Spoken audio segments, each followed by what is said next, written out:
शवाल का चांद देखने के लिए मरकजी रुयते हलाल कमेटी का इजलास आज होगा। ईद उल फितर शवाल का चांद देखने के लिए मरकजी रुयते हलाल कमेटी का इजलास आज इस्लामाबाद में मुनक्किद किया जाएगा। मरकजी रुयते हलाल कमेटी के इजलास की सदारत मौलाना अब्दुल खैर आजाद करेंगे। जोनल कमेटियों के इजलास मुल्क भर में मुकर्ररा मुकामात पर मुनक्किद किए जाएंगे। मरकजी रुयते हलाल कमेटी का इजलास आज वजारत मजहबी अमूर की बिल्डिंग में होगा। मुल्क भर में ईद का चांद नजर आने का इम्कान बहुत कम है। चांद नजर न आने की सूरत में ईद उल फितर 22 अप्रैल बरोज हफ्ते को मनाई जाएगी।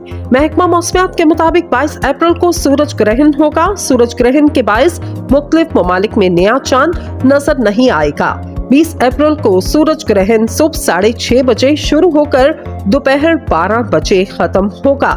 माहिरीन के मुताबिक जिन ममालिक में सूरज ग्रहण देखा जाएगा वहां नया चांद नजर नहीं आएगा। सूरज ग्रहण के मनफी असरात की वजह से